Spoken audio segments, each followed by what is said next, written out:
صل على رسوله الكريم أما بعد فأعوذ بالله من الشيطان الرجيم بسم الله الرحمن الرحيم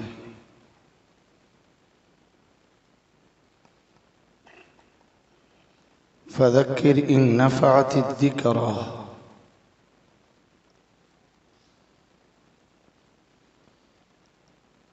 وجاء في حديث الشريف عن أبي هريرة رضي الله تعالى عنه قال قال رسول الله صلى الله عليه وسلم من يأخذ عني هؤلاء الكلمات فيعمل بهن أو يعلمهن من يعمل بهن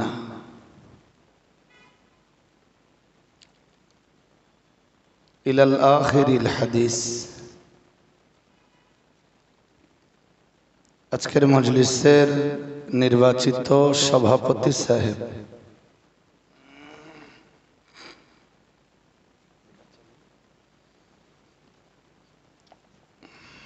বিদায়ী বক্তা আজকের মজলিস পরিচালক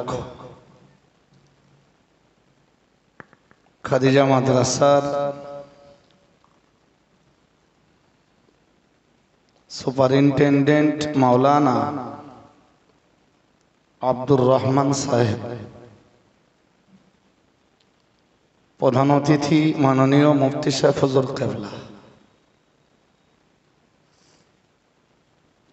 প্রধান বক্তা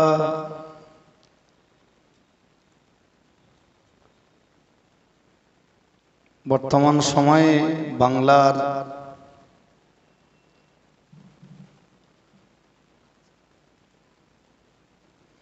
শিক্ষা আন্দোলনের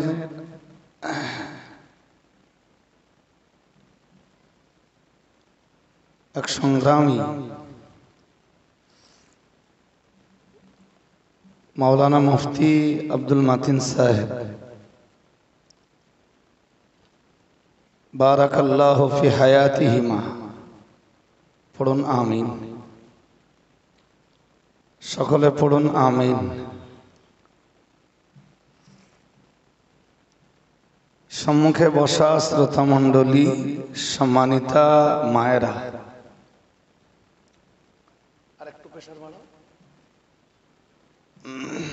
দরবারে ইলাহিতে শুকরিয়া, যিনি সুন্দর থেকে সুন্দরতর এই মজলিসে আমাদের সকলকে শেয়ার করার সুযোগ দিয়েছেন। বলুন আলহামদুলিল্লাহ। আর একটু উচ্চ আওয়াজে সম্মিলিতভাবে সকলে পড়ুন আলহামদুলিল্লাহ।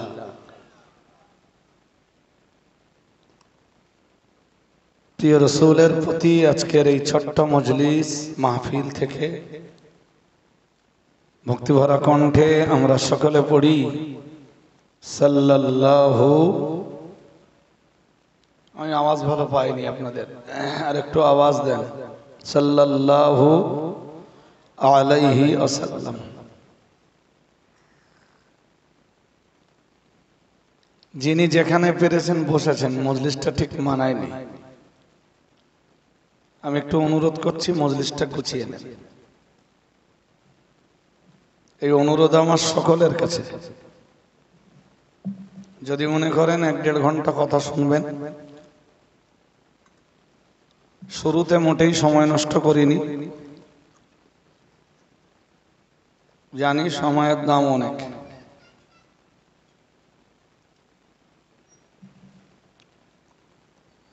এই সাইডটা ডিসব্যালেন্স হয়ে যাচ্ছে, একটা সাইড চেপে আপনারা বসেছেন তো ডিসব্যালেন্স হয়ে যাচ্ছে, একটু ব্যালেন্স করে বসুন।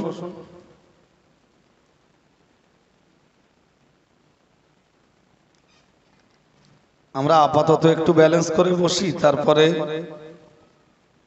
আমরা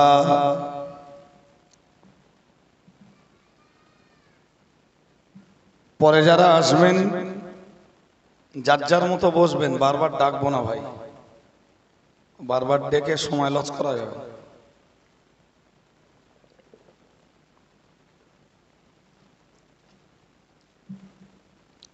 কোরআনুল করিমের এক আয়াতে কারিমা পড়েছি, গণিত হাদিস থেকে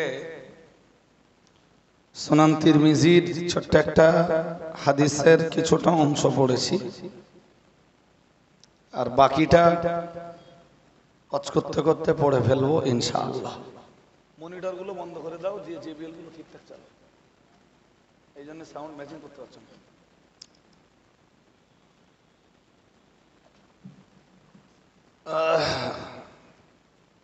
শুরু করছি, মানে ডিলে না করে, সময় লস না করে।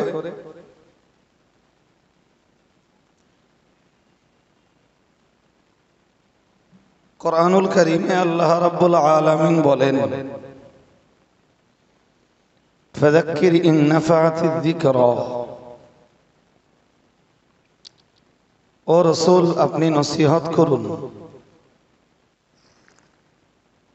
যদি নসিহতে উপকার হয়। তাহলে নসিহত বা উপদেশে যদি উপকার না হয়, তাহলে একরকম সেই নসিহত মূল্যহীন। তবে অন্তত আমাদের শ্রোতা যারা, আমাদের শ্রোতাদের কাছে ওয়াজ করে আমরা সত্যি সফল, কারণ আমাদের শ্রোতারা একদিকে নসিহত মন দিয়ে শোনেন এবং তা দ্বারা আমাদের শ্রোতারা উপকারও পান। তো আমি আজও আপনাদের কাছে জীবনে উপকার পাওয়া যায় এইরকম কিছু কথা তুলে ধরবার চেষ্টা করব।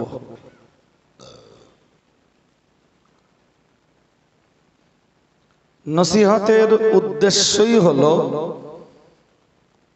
মানুষের কল্যাণ সাধন।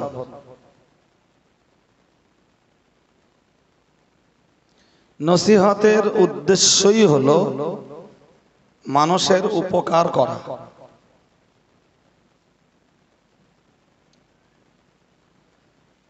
আমি সুনান তিরমিজি থেকে একটা হাদিস পড়েছি, হাদিসটা দিয়েই আপনাদেরকে কিছু কথা শোনাবো।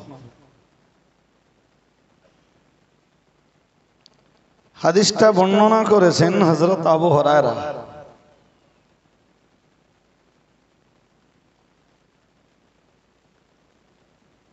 মুআররিখিনে হাদিসদের চিন্তায় হযরত আবু হুরায়রা হলেন সাইয়্যিদুর রুয়াত,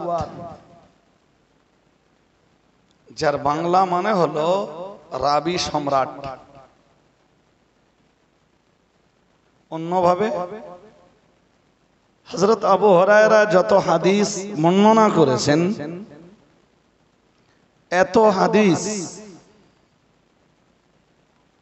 রাসূল পাকের কোন সাহাবী থেকে উম্মত পায়নি।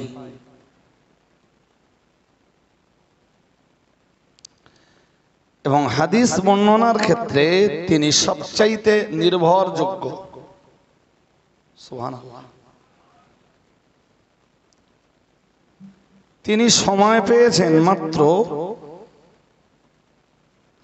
দরবারে নবাবিতে, সময় দিয়েছেন 3.5 থেকে 4 বছর।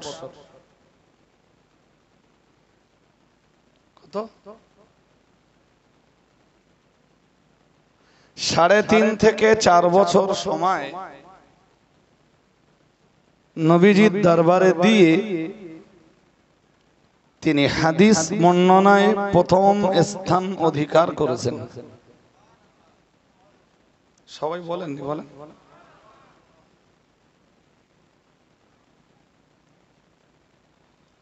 মানে সময় কম কাজ বেশি।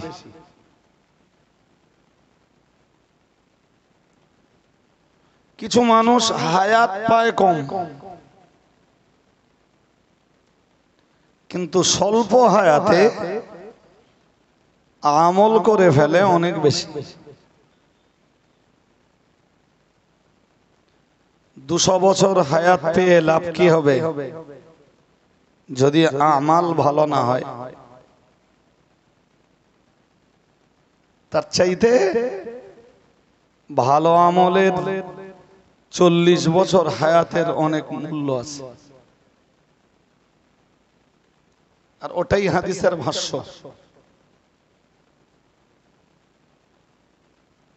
আসলে অনেক সাহাবারা ছিলেন, যেমন হযরত আবু বকর। কথা মন দিয়ে শুনতে হবে, হাদিসটা পরে শোনাবো, আগে আনুষঙ্গিক এই কথাগুলো শুনে নেন। যেমন সিদ্দিকে আকবর হযরত আবু বকর রাদিয়াল্লাহু তাআলা আনহু,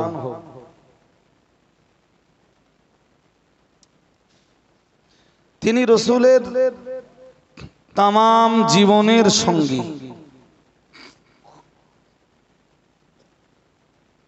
তার চাইতে মজার ব্যাপার, তিনি প্রথম দিকের সাহাবী, বলা যায় প্রথম সাহাবী। আর একটু মন খুলে বলুন। অথচ হযরত আবু বকর রাদিয়াল্লাহু তাআলা আনহু থেকে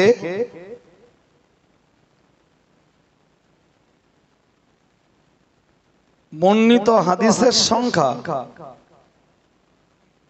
সম্ভবত 142টা। কত? হযরত আবু হুরায়রা রাদিয়াল্লাহু তাআলা আনহু, তিনি সময় পেয়েছেন মাত্র 3.5 থেকে 4 বছর।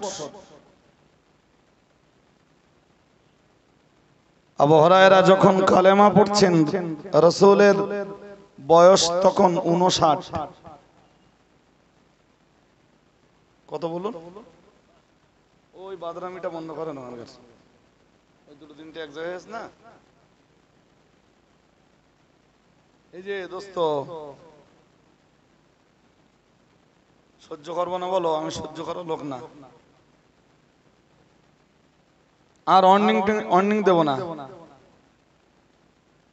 জি। তো তিনি কালেমা যখন পড়েছেন, তখন রাসূলের বয়স 59, রাসূল ইন্তেকাল করছেন 63।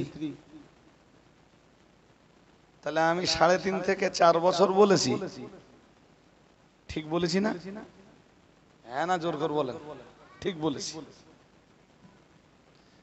এই 3.5 থেকে 4 বছরের সাধনার ফল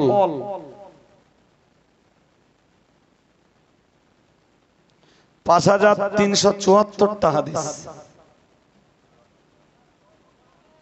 সুবহানাল্লাহ, আওয়াজ কম হয়ে গেছে না? আমি হযরত আবু বকরকে ছোট চোখে দেখবার জন্য বলছি না।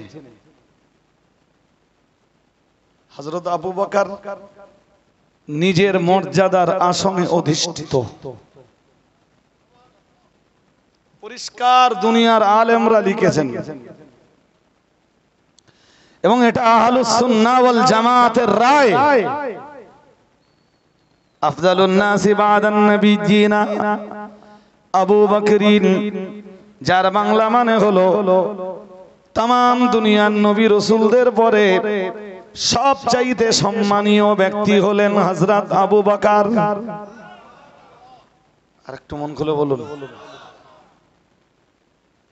দুনিয়াতে যুগে যুগে যত নবী এসেছেন, নবীদের পরে সাধারণ মানুষদের ভিতরে বা মানুষ দিগের ভিতরে সবচাইতে বেশি মর্যাদা সম্পন্ন ব্যক্তি হযরত আবু বকর রাদিয়াল্লাহু তাআলা আনহু।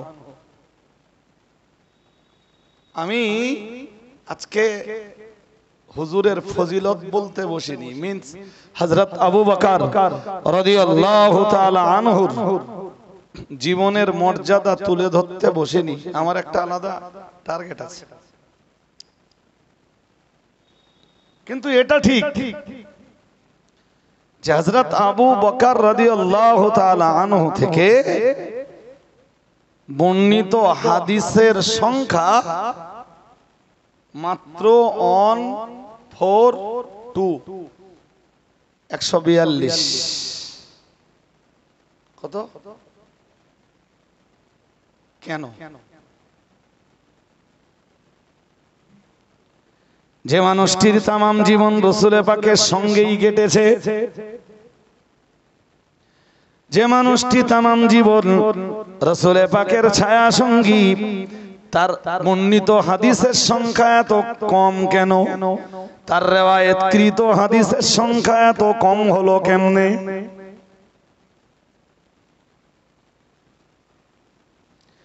আসলে বিষয়টি অন্য আর কিছুই নয়, হযরত আবু বকরের স্মৃতিশক্তি যে একেবারেই দুর্বল সেটাও আমরা কখনোই বলবো না। স্মৃতিশক্তি ওনার দুর্বল ছিল না, উনি আসলে আল্লাহ পাকের নবীর জবানি মোবারকের একটা হাদিসের দিকে বারবার খেয়াল করতেন। প্রিয় নবী মুহাম্মদুর রাসূলুল্লাহ সাল্লাল্লাহু আলাইহি ওয়াসাল্লাম, আমার আল্লাহর নবী জানিয়েছেন, আল্লাহ পাকের হাবিব জানিয়েছেন, মান কাযাবা আলাইয়া মুতাআম্মিদান ফালইয়াতাবাওয়া মাকআদাহু মিনান নার ও কামা ক্বালা আলাইহিস সালাম। আল্লাহ পাকের রাসূল জানিয়েছেন, ও সাহাবীরা মনে রাখো, মান কাযাবা আলাইয়া মুতাআম্মিদান, কেউ যদি ইচ্ছাকৃতভাবে আমার উপরে কোনো মিথ্যা চাপিয়ে দেয়, যে কথা আমি বলিনি, নিজে নিজে নিজে বানিয়ে কেউ যদি ওই কথাটা আমি মুহাম্মদুর রাসূলুল্লাহ সাল্লাল্লাহু আলাইহি ওয়াসাল্লাম আমার কথা বলে চাপিয়ে দেয়, সে যেন জাহান্নামের ভিতরে নিজের বাসস্থানটা নির্ধারণ করে নেয়। তার মানে যে মানুষটি আমার উপরে কোনো মিথ্যা চাপিয়ে দিল, জাহান্নামের একটা সিট তার জন্য অপরিহার্য হয়ে গেল। বলুন নাউযুবিল্লাহ। খুব মাথা ঠান্ডা রেখে আগে ওইটুকু কথা বুঝে নেন। একবার গল্পে গল্পে বলি, মান কাযাবা আলাইয়া, নবীজি বলেছেন যে আমার উপরে কোনো মিথ্যা চাপিয়ে দিল, অর্থাৎ আমি যা বলিনি, নিজে নিজে একদম আমি যে কথা বলিনি, কেউ যদি নিজে নিজে বানিয়ে তার নিজস্ব বানোয়াট গল্পটা আমার ঘাড়ে চাপিয়ে দেয়, নবীজি বলেন ফালিয়াতাবাওয়া মাকআদাহু মিনান নার, সে যেন জাহান্নামের ভিতরে নিজের জন্য তার মাকান নির্ধারণ করে নিল। নাউযুবিল্লাহ। জোর আওয়াজে বলেন।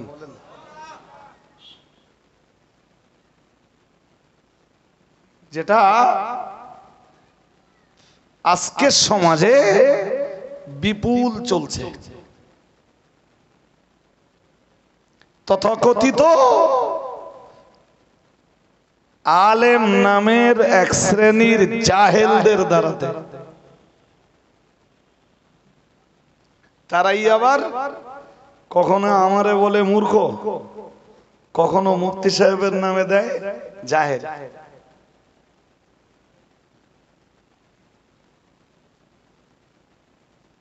জি, তো আমাদের জাহেল বললে কিছু এসে যায় না ভাই, কিন্তু লজ্জা লাগে তখন যখন দেখি ধরুন কেউ মুফতি সাহেবকে জাহেল বলল, তার মানে মুফতি সাহেবের উপরে একটা মিথ্যা তহমত দিল। এতে কষ্ট হয় না বলবো না, কষ্ট হয়, বাট এর চাইতে অনেক বেশি কষ্ট হয় যখন তারা হাদিস নয় অথচ হাদিস বলে চালায়। কারণ কি বলুন, এই কেউ নবীর উপরে মিথ্যা কথা চাপিয়ে দিলে সে জাহান্নামের সিট রিজার্ভ করে নিল, জাহান্নামে তার জায়গা নির্ধারণ হলো, এটা রাসূলের ভাষ্য। আর এই ভাষ্যটাকে বিশ্বাস করে মারিয়ে যাচ্ছে জি অন্ধের মতো বিশ্বাসী এই সাধারণ জনগণ। সাধারণ জনগণ জানে না এটা হাদিস না।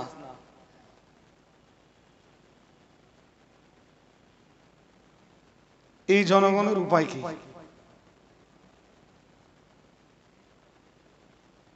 এই জনগণ তো বিভ্রান্ত হচ্ছে। রাসূল খুব বাস্তবটাই বলেছেন, বাস্তবটাই বলেছেন। হাত্তা লাম ইবকি আলিমান, আল্লাহ পাকের রাসূল জানিয়েছেন এমন কি দেখতে দেখতে যখন দেশে হাক্কানি আলেমের বড় অভাব ঘটবে, হাক্কানি আলেম যখন সহজে আর পাওয়া না যাবে, আল্লাহ পাকের রাসূল জানিয়েছেন ও সাহাবীরা, ও উম্মাতিরা মনে রাখো, ইত্তাখাদান নাসু রুসান জুহালা, মুহাম্মাদুর রাসূলুল্লাহ সাল্লাল্লাহু আলাইহি ওয়াসাল্লাম, আল্লাহ পাকের নবী জানিয়েছেন মানুষ তখন মূর্খদেরকে ধর্মীয় নেতা বানাবে।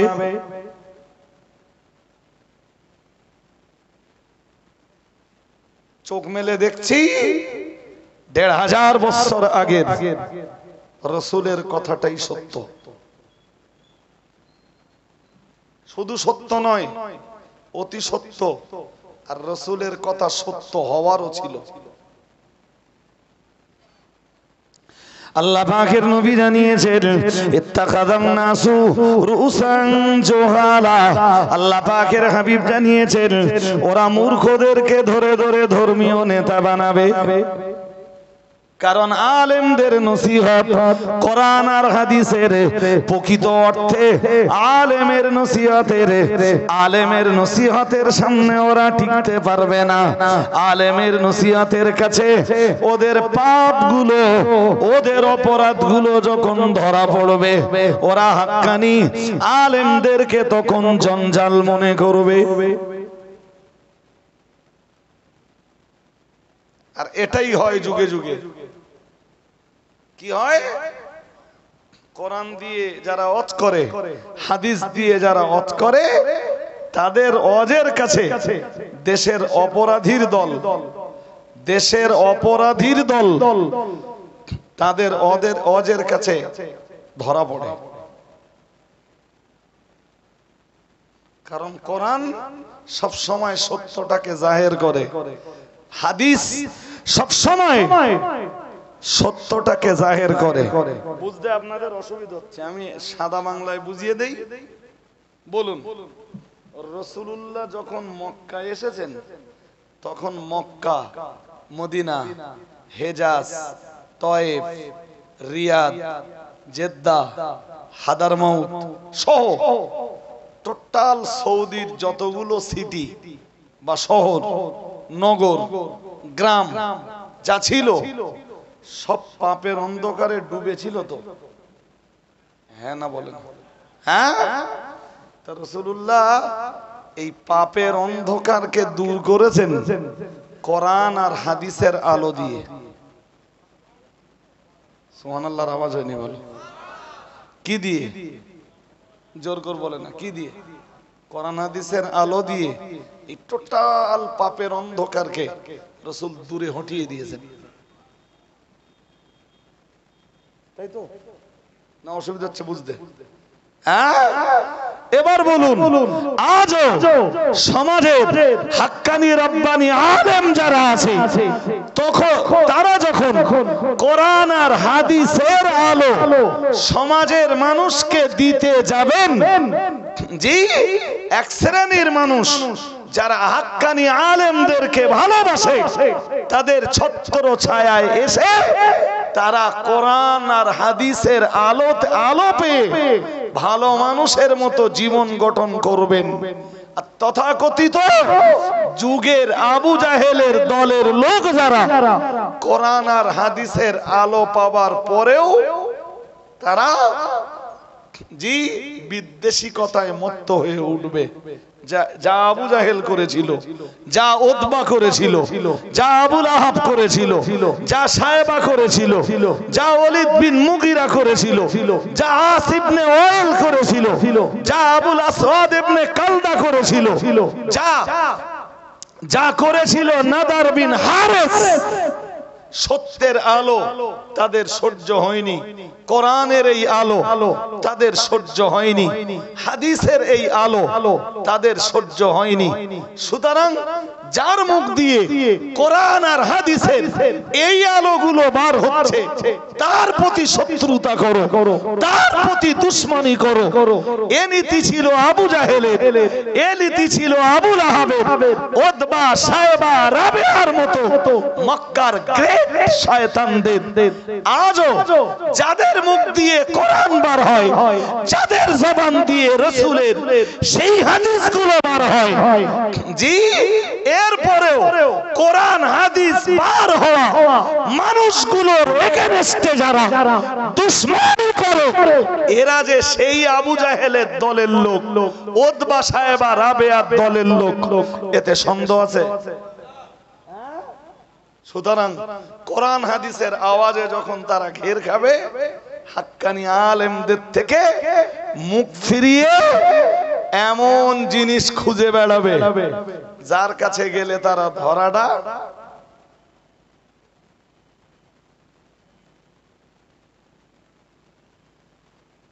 আমি কি বোঝাতে পারছি আপনাদের? ওরা তখন খুঁজে দেখবে যে এমন জিনিস খোঁজো যাদের কাছে কোরআনও নেই, যাদের কাছে হাদিসও নেই। কোরআন হাদিস নেই, এরাম কিছু ধরে হুজুর বানাবো। নবী ওই কথাটাই বলতেছেন হাদিসে, আর ইমাম মুসলিম তা নকল করছেন। হযরত ইমাম আল্লামা মুসলিম রাহমাতুল্লাহ আলাইহি তিনি তার সহিহ মুসলিমে উল্লেখ করেছেন, নবী আমার জানিয়ে দিয়েছেন, ইত্তাখাদান নাসু রুসান জুহালা। আল্লাহ পাকের রাসূল জানিয়েছেন, আলেমদের থেকে ওরা চেহারাটা ঘুরিয়ে নেবে, হাক্কানি আলেমের অভাব হয়ে যাবে, কিংবা হাক্কানি আলেমকে ওরা নিজেদের চলার পথের জঞ্জাল বলে মনে করবে, ওরা আবর্জনা বলে মনে করবে। আল্লাহ পাকের নবী জানিয়েছেন, ওদের অপরাধগুলো যাতে ধরা না পড়ে, ওরা যাতে ওদের অপরাধের জায়গায় টিকে থাকতে পারে, ওরা যাতে অপরাধের জায়গায় টিকে থেকে নিজেদেরকে ধার্মিক হিসাবে প্রমাণ করাতে পারে, তাই ওরা আলেমদেরকে, হাক্কানি আলেমদেরকে বর্জন করে। আল্লাহ পাকের রাসূল জানিয়েছেন, ইত্তাখাদান নাসু রুসান জুহালা। আল্লাহ পাকের রাসূল জানিয়েছেন, ওরা মূর্খদেরকেই ধর্মীয় নেতা বানাবে।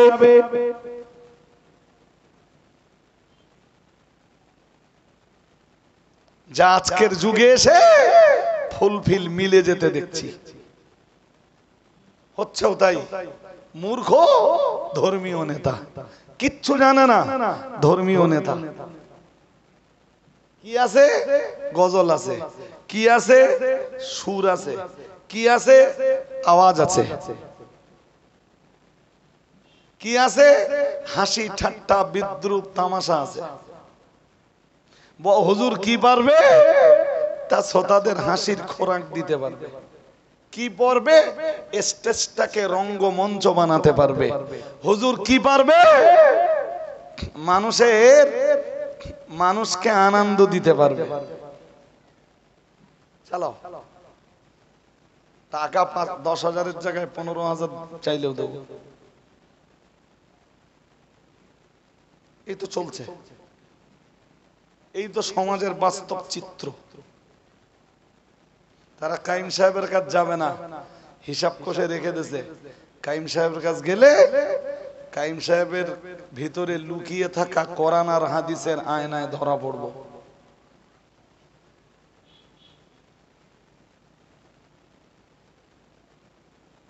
এই বাস্তব তো। হ্যাঁ না বলেন না, আমার বোঝা ভুল হয়ে যাচ্ছে। আমার ভুল হয়ে গেলে বলে দেন। তারা হাক্কানি আলেমদের কাছে যাবে না, ধরা পড়ার ভয়ে খুঁজবে আলেম নামে জায়েল কোথায় দেখ। হাদিস শরীফ কি চ্যাম্পিয়ন করে বিবরণ দিয়েছে। আল্লাহ পাকের রাসূল জানিয়েছেন ওরা শুধু জাহেলদেরকে ধর্মীয় নেতা বানাবে তাই না, মুহাম্মাদুর রাসূলুল্লাহ সাল্লাল্লাহু আলাইহি ওয়াসাল্লাম আমার আল্লাহর নবী আবার জানিয়েছেন ফাসুইলু ফাতাউ বিগাইরি ইলমিন আও কামা ক্বালা আলাইহিস সালাম। আল্লাহ পাকের রাসূল জানিয়েছেন ওই জাহেলদেরকে ধর্মীয় নেতা বানিয়ে দিয়ে ওদের কাছেই তারা ফতোয়া জিজ্ঞাসা করবে। ও বাবাজিরা ভাইরা, প্রিয় নবী মুহাম্মদুর রাসূলুল্লাহ সাল্লাল্লাহু আলাইহি ওয়াসাল্লাম নবী আমার কি চ্যাম্পিয়ন করে জানিয়েছেন। ও আমার সাহাবীরা মনে রাখো, আমি মুহাম্মদুর রাসূলুল্লাহ সাল্লাল্লাহু আলাইহি ওয়াসাল্লাম বলছি, সমাজ যখন জাহেলদেরকে ধর্মীয় নেতার আসনে বসিয়ে দিয়ে আলেম বলে যখন পূজা করবে, ওদেরকে আলেম বলে যখন মান্যতা দেবে, ওরাও ভাববে জনগণ ফতোয়া যখন জিজ্ঞেস করেছে ফাসুইলু ফাতাও বিগাইরি ইলমিন, ফতোয়া যদি ওরা না দিতে পারে, ফতোয়া যদি ওরা না দিতে পারে, তাহলে ওদের ভক্ত অনুরক্ত কিছুই টিকে থাকবে না।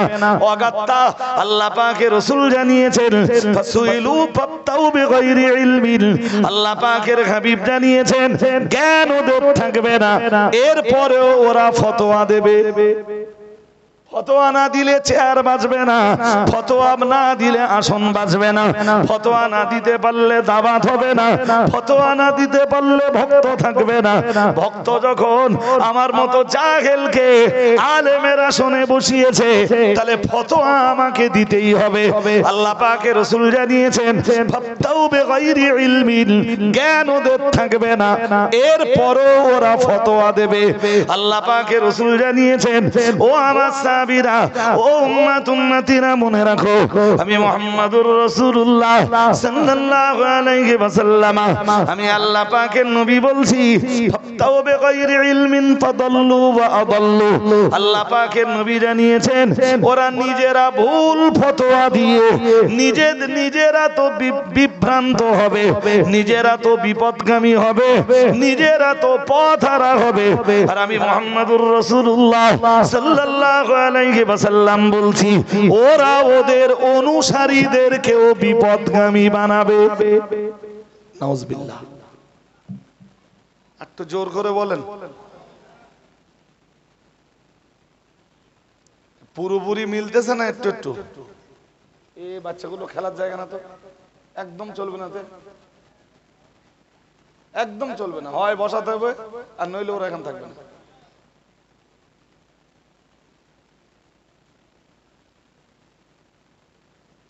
খুব বিরক্তি ভাই, নামাজে বাচ্চারা বদমাইশি করলে সমস্যা হয় না, কিন্তু এটা কোরআন আর হাদিসের আলোচনার মজলিস, নবিয়ানা স্টেজ।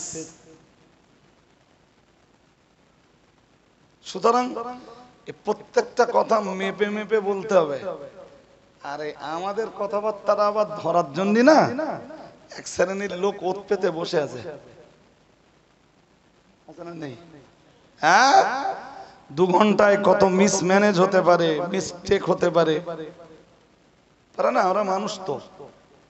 এই জন্য পরিবেশ হেভি শান্ত দরকার, যাতে মিসম্যানেজটা একটু কম হয়।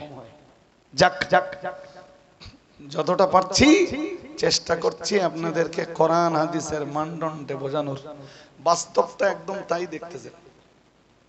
ওই জাহেলদেরকে যারা আলেম বানিয়েছে, জি, ও জাহেলগুলো নিজেরাও বিভ্রান্ত, আর ওদেরকে যারা জিন্দাবাদ দিয়ে স্টেজে তুলেছে তারাও বিভ্রান্ত।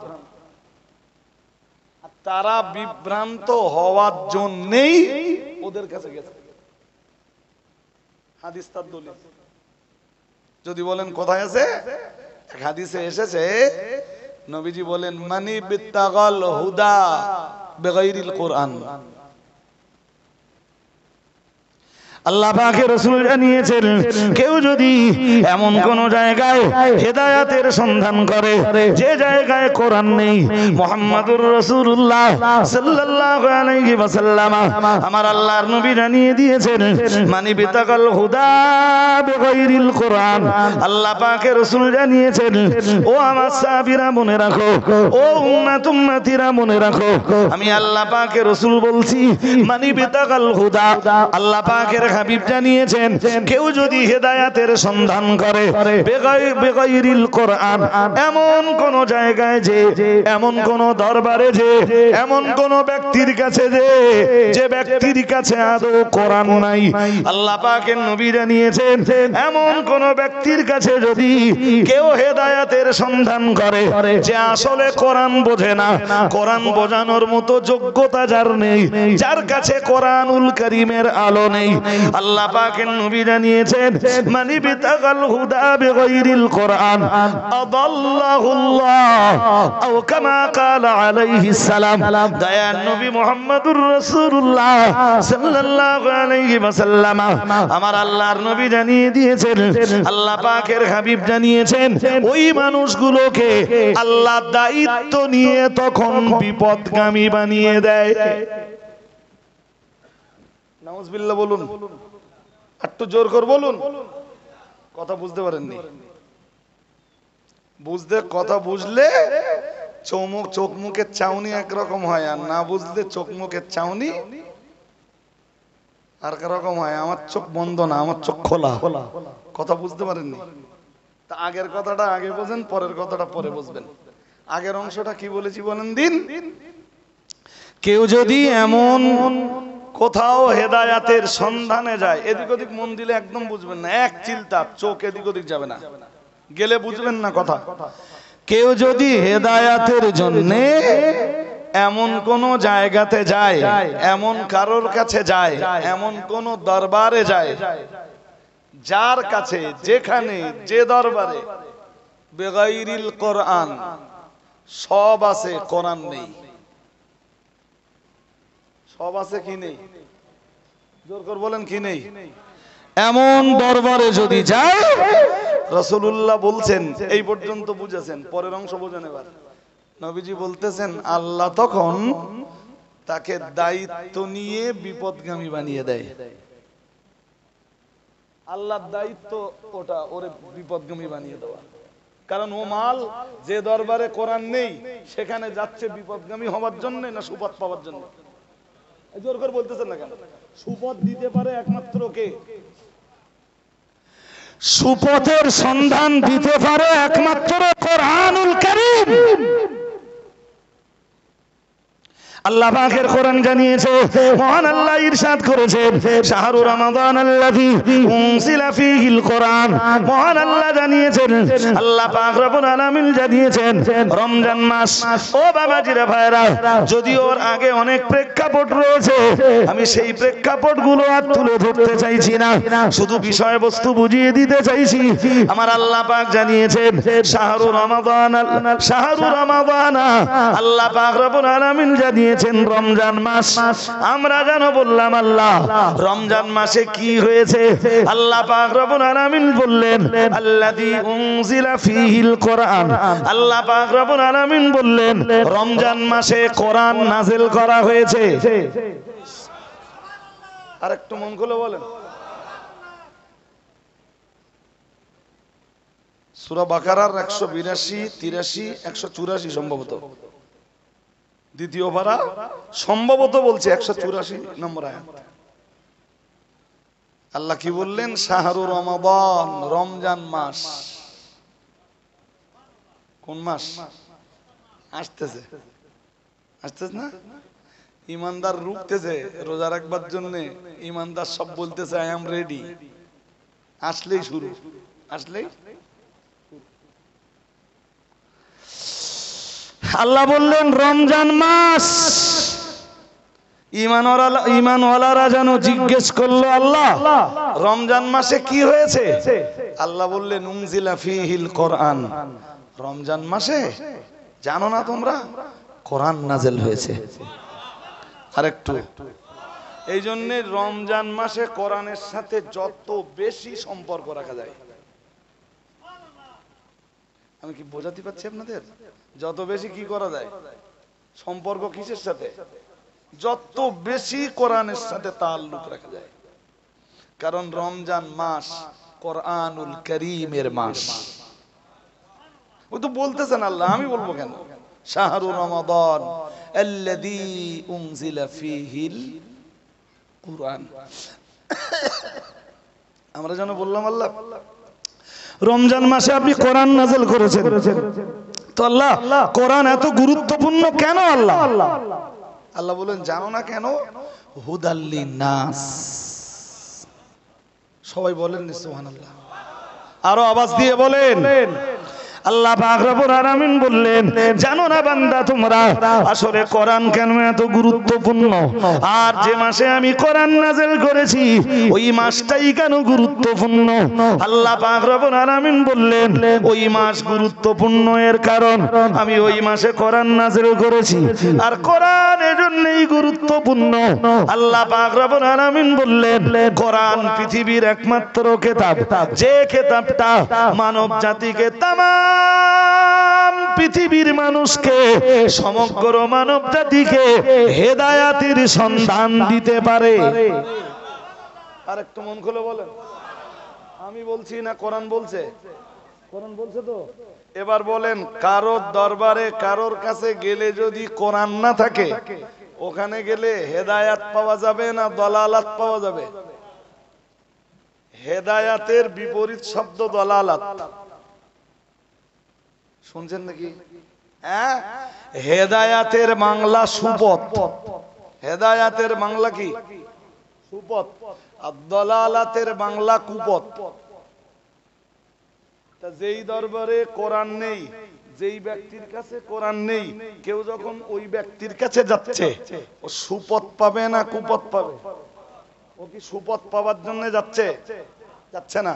তখন আল্লাহর দায়িত্ব, ও চলে গেছে এমন দরবারে, এমন ব্যক্তির কাছে, এমন হুজুর নামের জাহেলের কাছে যে জাহেলের দরবারে কোরআন নেই, তখন আল্লাহর দায়িত্ব আদাল্লাহুল্লাহ, আল্লাহ দায়িত্ব নিয়ে তাকে কুপথ দান করে, দায়িত্ব নিয়ে তাকে আল্লাহ তার উপরে দালালাত ঢেলে দেয়, দায়িত্ব নিয়ে আল্লাহ পাক তাকে বিপদগামী বানিয়ে দেয়। বলুন নাউজুবিল্লাহ। একটু জোর করে বলুন। এবার বাস্তব উদাহরণ দেব দুটো। ফার্স্ট উদাহরণ মুখস্থ করুন। জি ভাই, এমন পীর আছে যে পীরের কাছে গেলে, মুরিদ হতে গেলে প্রথম শর্তই হলো পীরের পায়ে সাজদা দিতে হবে। জোর করে বলেন, বলুন এবার এই লোকে পীরের কাছে যায় কেন? কথা বল, হেদায়েত পাওয়ার জন্য না দলালতের জন্য? আমার কথা বুঝতে অসুবিধা হচ্ছে বোধহয়। হ্যাঁ, একটু কঠিন ভাষা তো দুই একটা, এই জন্য বুঝতে অসুবিধা হচ্ছে। জি, মানুষ পীরের দরবারে যায় হেদায়েত পাওয়ার জন্য, তাই তো? দলালাতের জন্য না তো? না। বেশ, পীরের দরবারে যে যদি পীরের পায়ে সাজদা দেয়, ও সাজদা দেওয়াটা পীরের পায়ে হেদায়াত না দলালাত? ও গেল হেদায়েতের জন্য, আর পেল কি? কেন? পীর সাজদা করাচ্ছে কেন? পীরের কাছে কোরআন নেই তাই। পীরের কাছে কি নেই?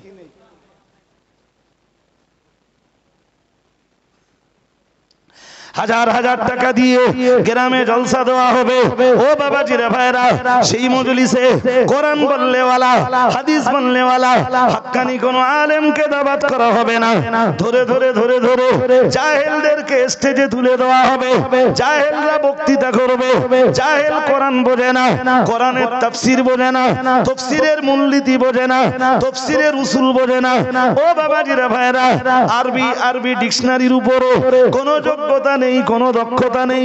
ইলমে নাহু বোঝে না, ইলমে তাফসীর বোঝে না, ইলমে বালাগাত বোঝে না, ইলমে বায়ান বোঝে না, ইলমে মানে ইলমুল মানি বোঝে না, ইলমুল বদি বোঝে না, ইলমুল উরুজ বোঝে না, ইলমে মানে ইলমে হাদিস বোঝে না। যত প্রকার ইলম রয়েছে, কোন প্রকারের ইলম কিছুই বোঝে না। ও বাবাজিরা ভাইরা, ও যদি সূরা ফাতিহার ব্যাখ্যাও করতে যায়, ওই সূরা ফাতিহার ব্যাখ্যার ভিতর দিয়েই তো এ জাতের গোমরাহ হওয়ার সম্ভাবনা রয়েছে। ও বাবাজিরা ভাইরা, একদম বাস্তব দৃষ্টান্ত দেব, আপনি হাড়ে হাড়ে বিষয়টা উপলব্ধি করতে পারবেন। ভালো করে বুঝুন, আল্লাহ পাকের কোরআনের সূরা ইখলাসের ভিতরে রয়েছে। আমি গত রাত্রে দক্ষিণ বেবিয়া গ্রামে শুধু সূরা ইখলাসের উপরে বেশ অনেকক্ষণ ধরে আলোচনা করেছি, কম বেশ 1 ঘন্টা।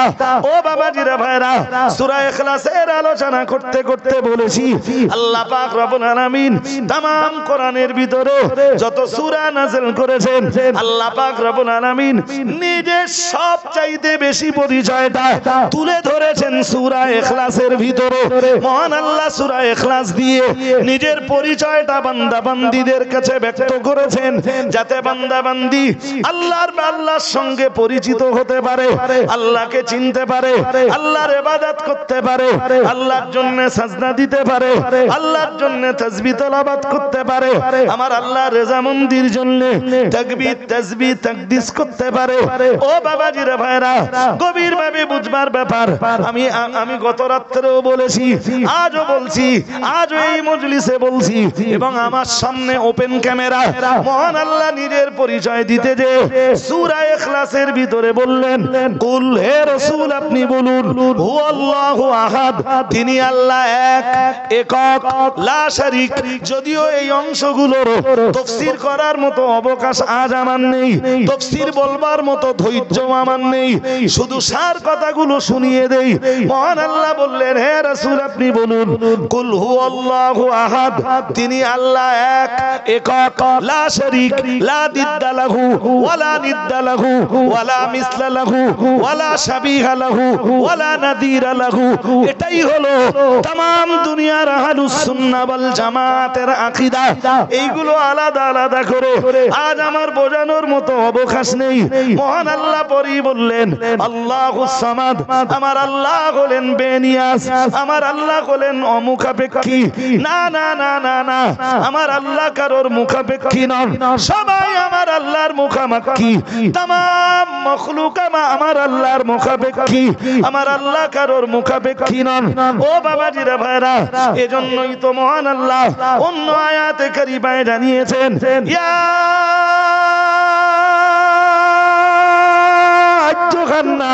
মহান আল্লাহ জানিয়েছেন, হে মানব মণ্ডলী, আমি আল্লাহ পাক রব্বুল আলামিন বলছি, আনতুমুল ফুকারাউ ইলাল্লাহ। মহান আল্লাহ বললেন, তোমরা সবাই হলে আমার আল্লাহর দরবারের ভিখারি। ও বাবাজিরা ভাইরা, আল্লাহ পাক রব্বুল আলামিন আমাদের সবাইকে বলেছেন তার দরবারের ভিখারি। আর তার পরিচয় দিতে যে আল্লাহ সূরাতুল ফাতিরের 15 নম্বর আয়াতে আল্লাহ বলেন, ওয়া আনতুমুল ফুকারাউ ইলাল্লাহ আল্লাহু হুয়াল গনিয়্যুল হামিদ। মহান আল্লাহ বললেন, আর আল্লাহ হলেন গনি, আল্লাহ হলেন ধনী, সবাই তার মুহতাজ, আমার আল্লাহ কারোর মুহতাজ নন। ওটাই হলো সূরা ইখলাসের 2য় আয়াতের সংক্ষিপ্ত ব্যাখ্যা। মহান আল্লাহ বললেন, আল্লাহুস সামাদ, আল্লাহ আমার আল্লাহ হলেন বেনিয়াস। ও মুসলমান বাবাজিরা, 3 নম্বর আয়াতে আল্লাহ পাক রব্বুল আলামিন বললেন, লাম ইয়ালিদ ওয়া লাম ইউলাদ। মহান আল্লাহ বললেন, আল্লাহ কাউকে জন্ম দেননি, আর আল্লাহকে কেউ জন্মও দেয়নি। এর মানে এটাই দাঁড়ালো, আমার আল্লাহর পুত্রও নেই, কন্যাও নেই। আছে? জোর করে বলে না। যারা পুত্র কন্যা আল্লাহর জন্য সাব্যস্ত করে, জি আল্লাহ ওদের ব্যাপারে বলেছেন, সূরা কাহফে আসতেছে, কাবুরাত কালিমাতান তাখরুজু মিন আফওয়াহিহিম। কি বলতেছে জানেন? আল্লাহ বলতেছেন ওদের মুখ দিয়ে খুব বড় বড় কথা বার হয়। হ্যাঁ, ওরা আমার পুত্র সাব্যস্ত করে, ওরা আমার কন্যা সাব্যস্ত করে, অথচ পুত্র কন্যা থেকে আমি আল্লাহ সম্পূর্ণ পবিত্র। আরেকটু মন খুলে বলুন, ছেলে আছে আল্লাহ, মেয়ে আছে আল্লাহ, পুত্র কন্যা থেকে তিনি, জোর করে বলেন, কেউ যদি আল্লাহর পুত্র কন্যা সাব্যস্ত করে তার হাল কি হবে? হাজিরিনে মজলিস মনে রাখুন, ব্যাখ্যা করার সময় আমার নেই গো ও বাবাজিরা ভাইরা। শাহ ওলিউল্লাহ মুহাদ্দিস দেহলভী রাহমাতুল্লাহ আলাইহি গভীরভাবে বুঝবার ব্যাপার। শাহ ওলিউল্লাহ মুহাদ্দিস দেহলভী রাহমাতুল্লাহ আলাইহি হুজ্জাতুল্লাহিল বালিগা নামীয় কিতাবে লিখেছেন, কোরআনুল কারীমের ভিতরে রয়েছে 5 প্রকারের ইলম। কয় প্রকার? বিশেষ 5 প্রকারের ইলম আছে কোরআনে। শুনছেন? সব রকমের ইলমকে এক জায়গায় করে উনি বলছেন কোরআনে 5 প্রকারের ইলম আছে। তো সে 5 প্রকার বলারও সময় হবে না, আর ব্যাখ্যাও করার সময় হবে না। যেটা দরকার আজকের জন্য শুধু ওইটা শুনুন। আল ফাউজুল কবির নামীয় কিতাবে উনি লিখছেন, দুরন্ত কিতাব আল ফাউজুল কবির। তাম পৃথিবীর মাদ্রাসাগুলোতে ওনার ওই কিতাব পড়ানো হয়। নাম কি? আল ফাউজুল, আল ফাউজুল। বাংলায় লিখেছিলেন, আরবি ভাষায়, এখন বাংলা বেরিয়ে গেছে। জি, বাঙালি ছেলেদের জন্য পড়ে বোঝা সহজ হয়ে গেছে। তবে হাক্কানি আলেম তারা যারা ওই আরবিটা পড়ে বুঝতে পারে। কি বলছি বুঝতেছেন নাকি? হাক্কানি আলেম কারা?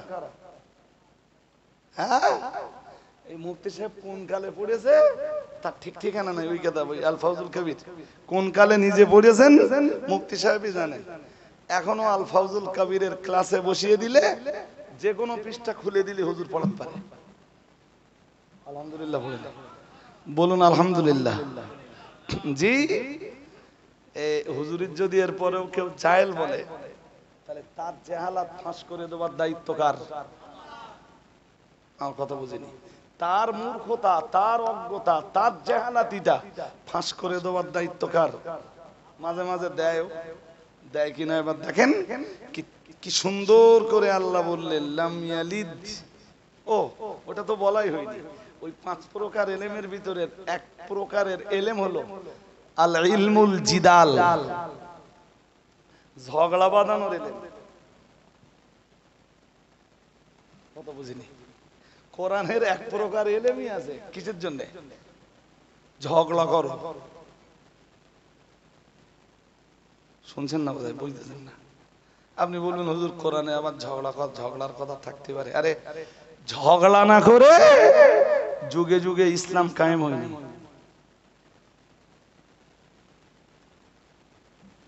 ইমাম আবু হানিফা ঝগড়া করেছিলেন বলেই মাযহাব প্রতিষ্ঠিত হয়েছে। ইমাম বুখারী ঝগড়া করতে পেরেছিলেন বলেই তো বুখারী শরীফের মতো দুরন্ত কিতাবটা তিনি সংকলন করে ওয়ার্ল্ডের মুসলমানদের ঘরে ঘরে পৌঁছে দিতে পেরেছেন। ঝগড়া ছাড়া ইসলাম প্রতিষ্ঠিত হয় না। এই যে আমাদের অনেকে ঝগড়াটি বলে না, তা আমরা ঝগড়া তো করবই। কোরআনের 5 প্রকারের ইলমের এক প্রকারের ইলমের নাম হলো ইলমুল জিদাল, বা যদি কেউ অন্যভাবে পড়ে দালের পরে আলিফ না দিয়ে পড়ে তা পড়তে হবে ইলমুল জাদাল। অর্থ একই হবে প্রায়। কিসের ইলম? বাক বিতণ্ডার ইলম। কিসের ইলম? ঝগড়া করার ইলম। শুনছেন নাকি? হ্যাঁ, শুনছেন না বোধহয়। এবার বাস্তবটা বুঝে নেন। বাস্তবটা বুঝে নেন, বুঝলে সহজ হয়ে যাবে। কোরআনের 10 পারাতে আছে, কোথায় আছে আমি খুঁজে বার করে দিতে পারবো সময়, কিন্তু সে সময় তো নেই, ঝুপ করে বলে দেই। আল্লাহ পাকের কোরআন জানিয়েছে, মহান আল্লাহ ইরশাদ করেছেন, আল্লাহ পাক ঘোষণা দিয়েছেন, ওয়াকালাতিল ইয়াহুদু উযাইর ইবনুল্লাহ ওয়াকালাতিন নাসারাল মাসীহ ইবনুল্লাহ। মহান আল্লাহ জানিয়েছেন, ইহুদিরা বলে উযাইর আল্লাহর বেটা, ওয়াকালাতিন নাসারাল মাসীহ ইবনুল্লাহ। মহান আল্লাহ আবার জানিয়েছেন, খ্রিস্টানরা বলে ঈসা আল্লাহর বেটা। নাউযুবিল্লাহ বলেন, একটু জোর করে বলেন। খ্রিস্টানরা কি বলে?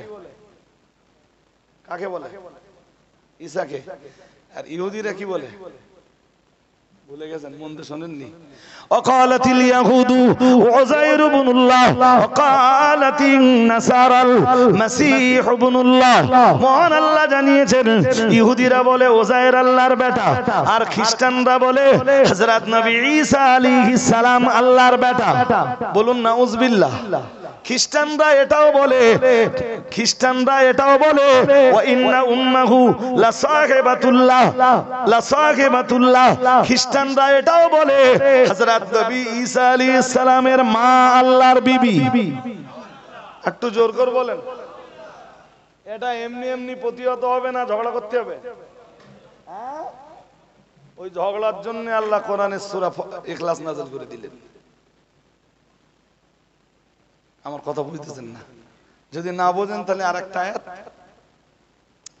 আল্লাহ পাকের কোরআনের অন্য আয়াতে মহান আল্লাহ জানিয়েছেন, উদউ ইলা সাবিলি রাব্বিকা বিল হিকমাতি ওয়াল মাউইযাতিল হাসানাতি।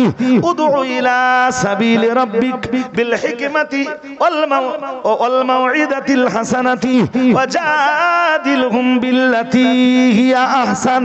মহান আল্লাহ জানিয়েছেন, খাস ভাবে তার রাসূলকে বলেছেন, আর আম ভাবে तमाम দুনিয়ার দাঈ আল্লাহ যারা আল্লাহর পথে আহ্বান যারা, তাদের সবাইকে মহান আল্লাহ বলেছেন, উদউ ইলা সাবিলি রাব্বিক। হে নবী, আপনি আহ্বান করুন দুনিয়ার মানুষগুলোকে আল্লাহর রাস্তায়, ইলা সাবিলি রাব্বিক, আপনার রবের রাস্তায় আপনি দুনিয়ার মানুষগুলোকে আহ্বান করুন। বিল হিকমাতি, জ্ঞান বিজ্ঞান দিয়ে। জ্ঞান বিজ্ঞানের তাফসীর করতে যে, এই আয়াতে হিকমতের তাফসীর করতে যে দুনিয়া বরেণ্য মুফাসসিরিন হযরত বলেছেন, ও নবী, আপনি মানুষকে ধর্মের পথে আহ্বান জানান জ্ঞান বিজ্ঞান দিয়ে। এখানে হিকমত বা জ্ঞান বিজ্ঞানের মর্ম হলো কোরআনুল কারীম।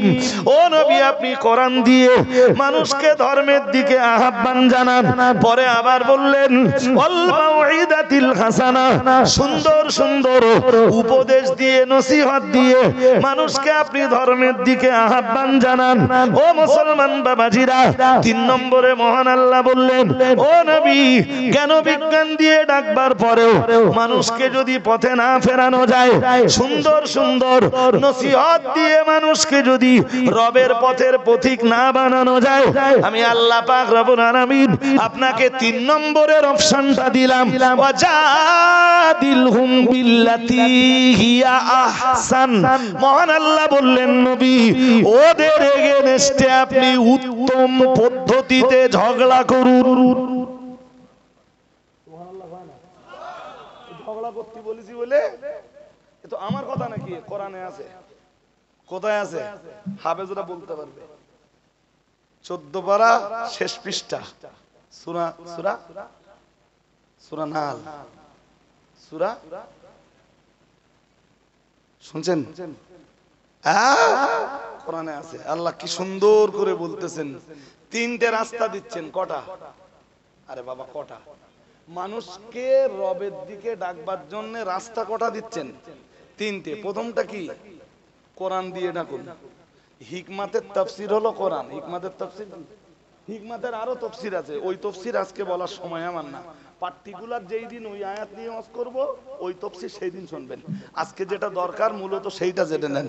1 নম্বরে আপনি কোরআন দিয়ে আপনার রবের রাস্তার দিকে মানুষকে ডাকুন। নাম্বার 2, ওয়াল মাউইদাতিল হাসানা, সুন্দর সুন্দর নসিহত দিয়ে।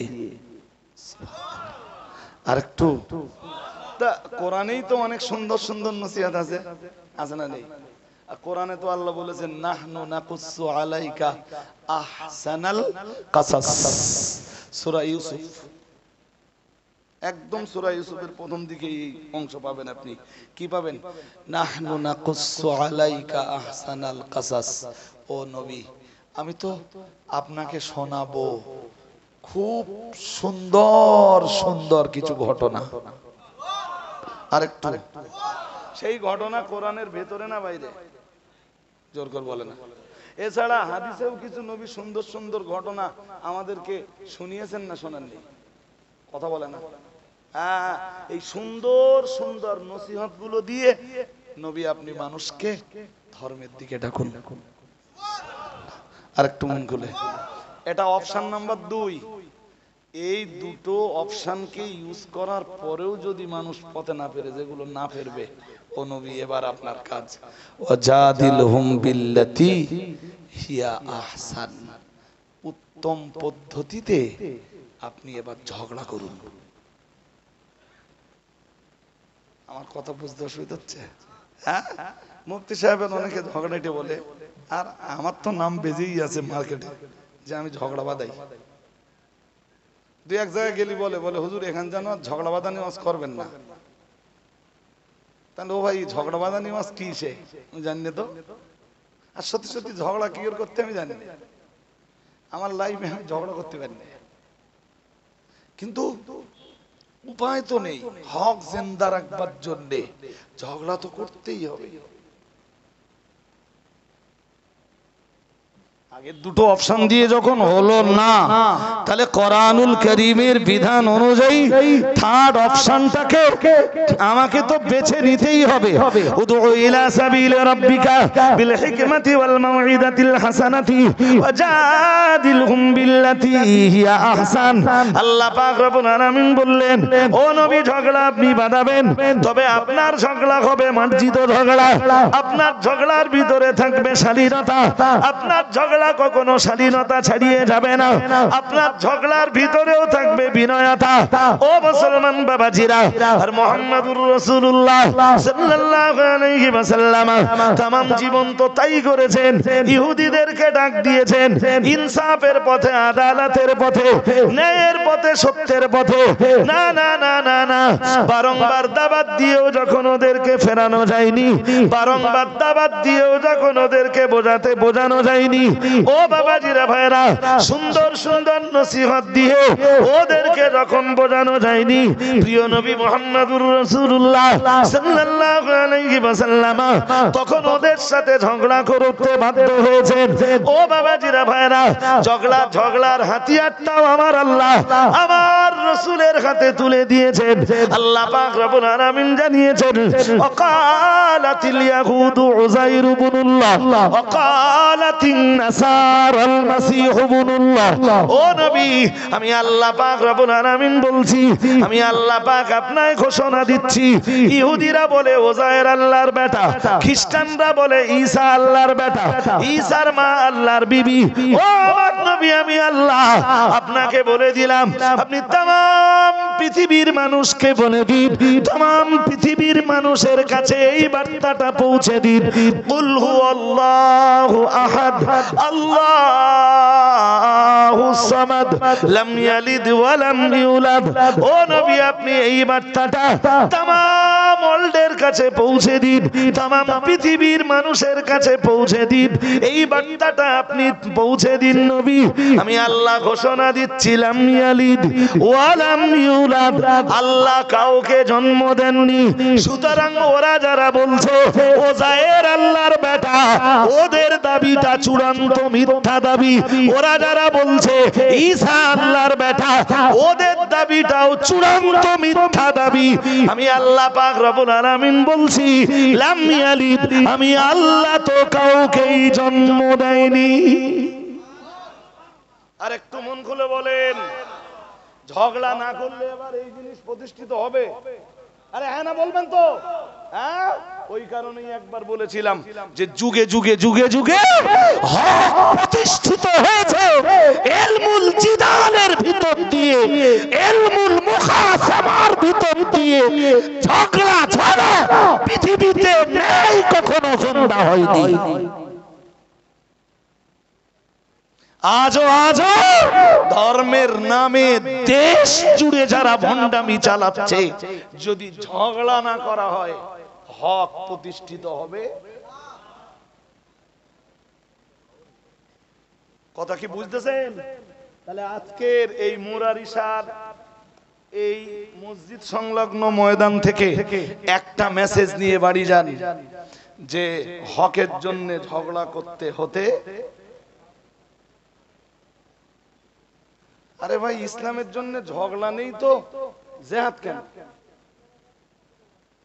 হ্যাঁ না বলেন, বলবেন তো, বলুন বলুন। ইসলামের জন্য যদি ঝগড়া নাই বা থাকবে, জিহাদের দরকার আছে? আছে?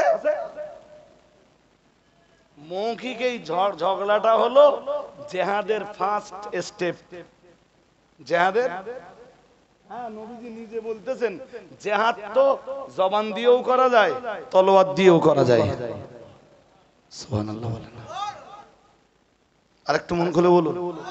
জিহাদ দুই ভাবে হয়। কি কি দিয়ে হয় বলেন দিন, বলেন। প্রথম কি দিয়ে হবে? জবান দিয়ে হবে। তারপর কি দিয়ে হবে? তলোয়ার দিয়ে হবে। হাজিরিন মজলিস মনে রাখুন, ও আমি লম্বা করব না।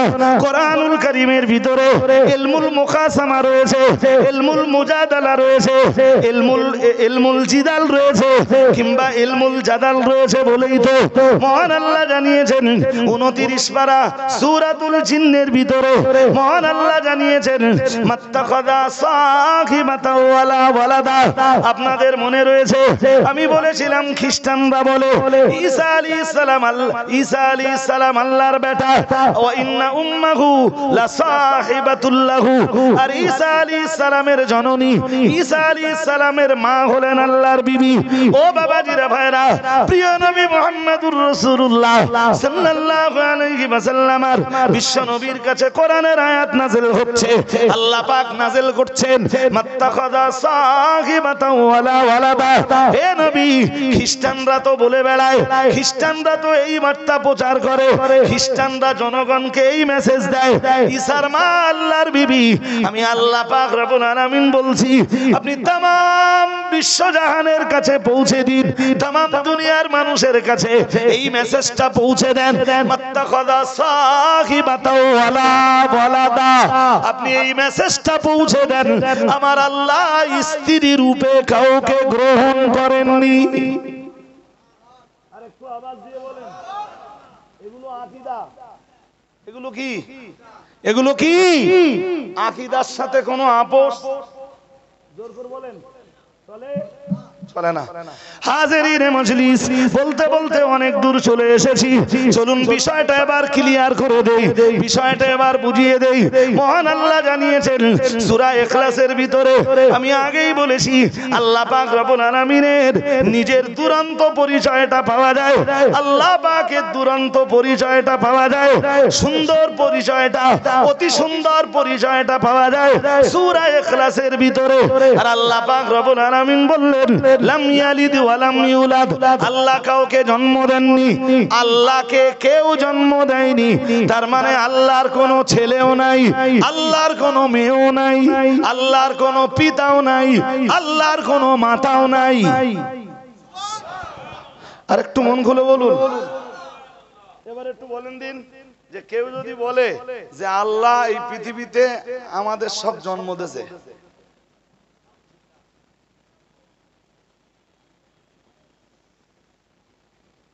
বুঝেননি কথা? কেউ যদি বলে যে আল্লাহ এই পৃথিবীতে আমাদের সব,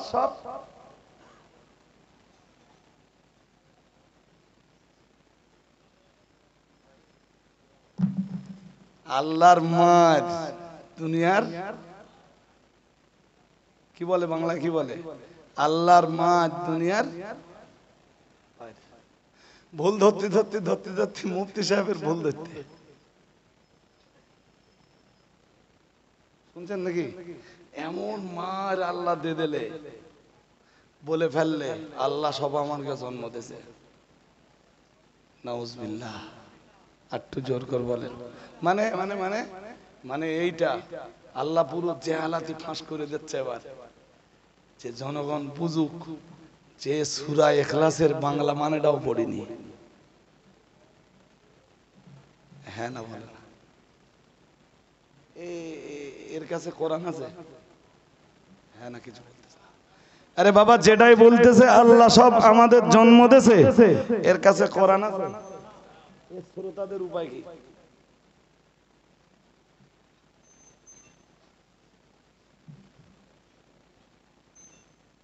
কি বলতেছিল মনে আছে? একদম শুরুতে বলেছিলাম, আর দেখতে দেখতে এই যে হয়ে গেছে। ওই আবু হুরায়রা থেকে যেই হাদিস বলবো বলছিলাম সে তো বলবার টাইমও হলো না।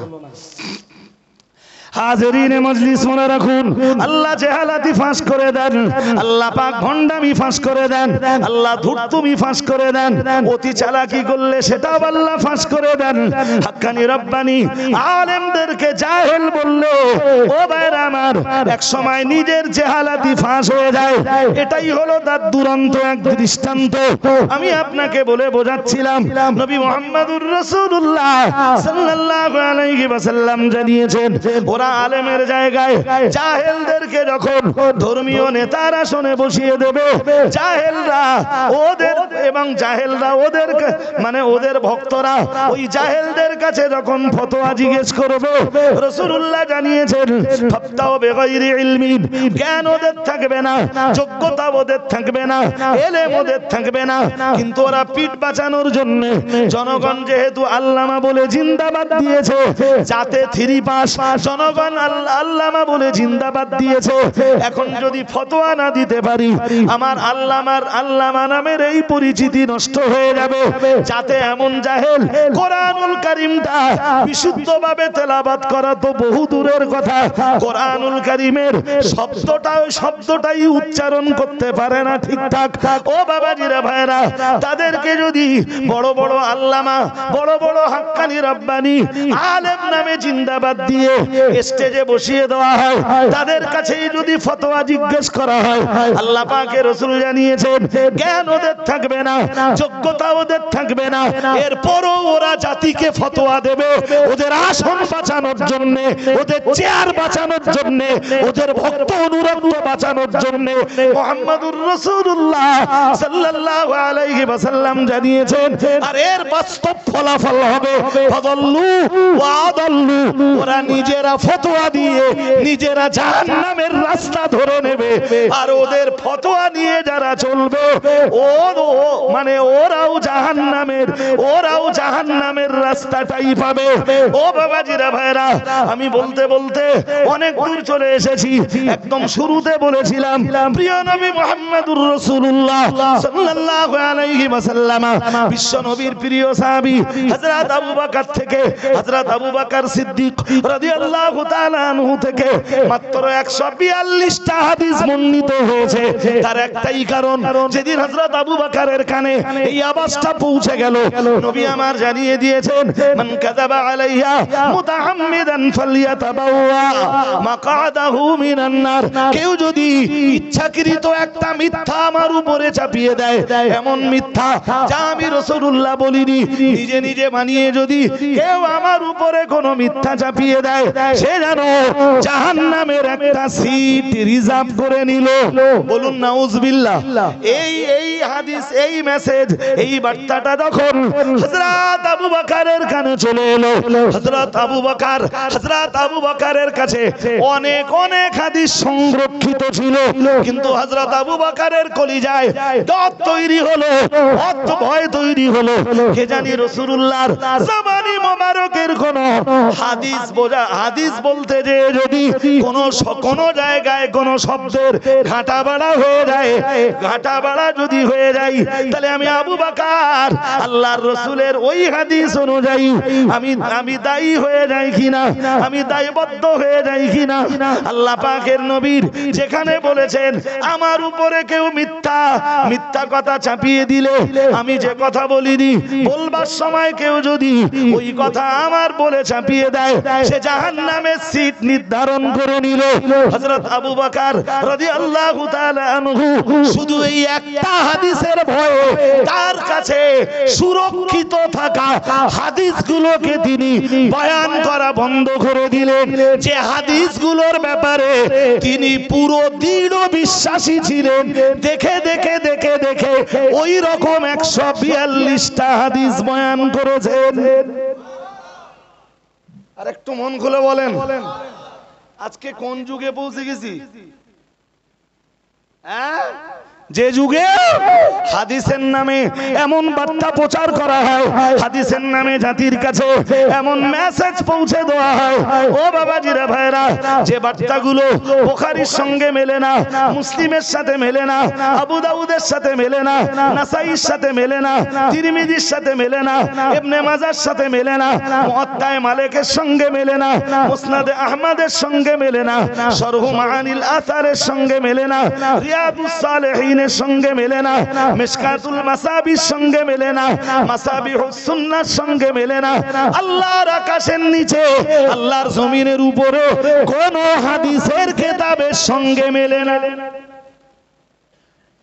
কোথায় পৌঁছে গেছি এই যে আমি তো শেষ করব হুজুর এসে গেছেন আমি বুঝতে পেরেছি আপনাদের বলিনি জি এই ঢুকলেন একটু আগে গাড়ি ঢুকলো তখন আমি গাড়ির লাইট দেখছিলাম জি আপনাদের বলিনি কোন কোন সময়কালে এসে পৌঁছেছি যে সময়কালে এমন হাদিসের নামে এমন কিছু কথা তথ্য বলাও ভুল হবে এমন কিছু পরিবেশন করা হয় কারণ মিথ্যা কথা কখনো তথ্য হতে পারে না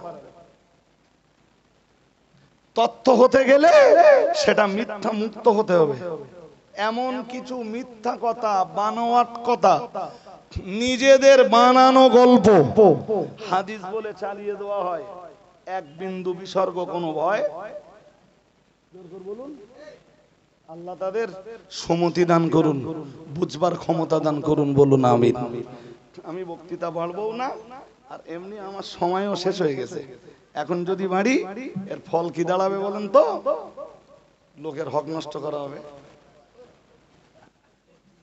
আমার কথা কি বুঝতেছেন নাকি হ্যাঁ এই আনলিমিটেড কথা শুনতে গেলে আমার শেষের দিক দাউদ দিতে হবে দিলে ও যদি সময় থাকে তো দেখা যাবে যে 2 ঘন্টা 2.5 ঘন্টা 3 ঘন্টা হয়ে গেল আলহামদুলিল্লাহ কোন কোন মজলিসে যেমন যায় জি আজ ইহা তক रहेगा फिर इंशाल्लाह आइंदा दिन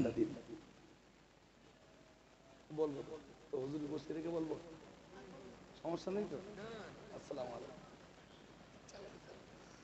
তো শেষ পর্যায়ে 2-3টা কথা বলবো প্রথম কথা আজকের বক্তব্য এই পর্যন্ত যতদূর বুঝেছেন ফের আবার আরেকটা মজলিসে বসবেন আবার কিছু পাবেন ইনশাআল্লাহ তো আজকে প্রথম কথা আমার শেষ পর্যায়ে পয়লা দোসরা তেসরা ফাল্গুন জামিয়া রহমানিয়ার ইসালের সওয়াব এখন আর আমরা আপনাদের দাওয়াত দেব এই আশায় থাকলে হবে না এখন আপনাদের কাজ যারা জামিয়া রিসালের সওয়াবে না যায় তাদেরকে নিয়ে যাওয়া তাদেরকে দাওয়াত দেওয়া এবং তাদেরকে নিয়ে যাওয়া কথা কি বুঝতেছেন এখন আর আমাদের দায়িত্ব আছে এসে গেছে কাছাকাছি সারা বছর দাওয়াত দিচ্ছি আর আপনাদের দাওয়াত দিতে হবে কেন জামিয়া মুফতি সাহেবের কথা বলেন মুফতি সাহেবের মাদিন সাহেবের কাদের একটু জোর করে বলেন দেখি সবাই বলিনি জামিয়া কাদের সুতরাং আমরা আর আপনাদের দাউদ দেব না দাউদ এবার আপনারা লোকের দিয়ে বেড়াবেন জামিয়া যেহেতু আপনাদের দ্বিতীয় কথা হুজুর কিছু কথা শেষের দিকে বলবেন সাংগঠনিক কথা খাদিজা মাদ্রাসাটার গতি দিনে দিনে আরো ত্বরান্বিত হচ্ছে এবং শুধু যে বিল্ডিং বালাখানা বাড়ছে তাও না হুজুর পাশে রয়েছেন এডুকেশন সিস্টেমটাকে নিয়ে আমরা বিরাটভাবে ভাবছি যে আরো কিভাবে আমাদের এডুকেশন সিস্টেমটাকে উন্নত থেকে উন্নততর জায়গাতে নিয়ে যাওয়া যায় আল্লাহ কবুল করুন বলুন আমিন বলুন আমিন ভাবছি আমরা জি তো এক্ষুনি যেটা বলবার দরকার সেটা হলো খাদিজার দক্ষিণ সাইডে খাদিজা মাদ্রাসার দক্ষিণ সাইডে যে বিল্ডিংটা 2 তলা ছিল এটা এখন 3 তলা হচ্ছে প্লাই সব মারা হয়ে গেছে মানে ওই যে তক্তা মারতে হয় না ছাদ দিতে গেলি, তক্তা মারিনি প্লাই মেরেছে, তো সে কেস একই। তো তারপরে কি করে, পাতা কাঠ মতন দেয় না, দেয় না, না তবু দিতে হবে না, মাঝখানে মাঝখানে ফাঁকা আছে, দিতে হবে। তো তারপরে পেপার বিষয়, পেপার বিছানো হয়ে গেছে, এবার কাজ কি, বাহ রডও কেনা হয়ে গেছে, আলহামদুলিল্লাহ বলেন তো। আরে আপনাদের কাছে কি পয়সা চেয়েছি আমি, চাইনি তো। রডও বিছানো, এই রড বিছানোর কাজ আজকে শুরু হয়নি, কালকে থেকে ইনশাল্লাহ শুরু হবে। তবে রড কাটাকুটি অনেকটা এগিয়েছে। জি, এর পরের কাজ কি, পরের কাজ হচ্ছে রডটা বেঁধে মালটা ঢেলে দাও, মশলা মশলা, তাই তো। কম বেশ 1000 খানেক বস্তা সিমেন্ট দরকার। আমি একদিন এই মসজিদে এসেছিলাম, মসজিদে এসে বলে গিয়েছিলাম, মানে অন্য একটা কাজও ছিল, তো এখানে এসে জুমা পড়লাম, জুমাবাদ আমি বলে গিয়েছিলাম যে এখানকার মানুষের কাছে আমার দাবি 100 বস্তা সিমেন্ট। আমার দাবি কি বেশি হয়ে গেছে না কম হয়ে গেছে সেইটা বলেন, উত্তর দেয় না। হ্যাঁ 1000 বস্তা, 1000 বস্তা মতো সিমেন্ট নিলে কিছু সিমেন্ট থাকবে, তো 1000 বস্তা সিমেন্টের 100 বস্তা যদি আপনাদের কাছে চেয়ে থাকি, এখানে এমন লোক আছে 1 লাখ মনে করলে 100 বস্তা সিমেন্ট দিতে পারবে, আছে। তো 100 বস্তা সিমেন্ট দাবি করে গিয়েছিলাম, এখানকার মানুষদের বলেও গিয়েছিলাম যে আপনারা 100 বস্তা সিমেন্ট পুড়িয়ে দেবেন। দিন তো এসে গেছে, আর ধরেন 12, 13, 14 দিন বাকি আছে হাতে। এই 100 বস্তা সিমেন্ট একটু আপনাদের দিতে হবে ইনশাল্লাহ। আবার আওয়াজ কমে গেছে, মাল চালিয়ে আওয়াজ কমে যায়, একটু ইনশাল্লাহ বলেন। ওই সবাই বলেনি, তাও দুই একজন বলেছে ইনশাল্লাহ বলেন।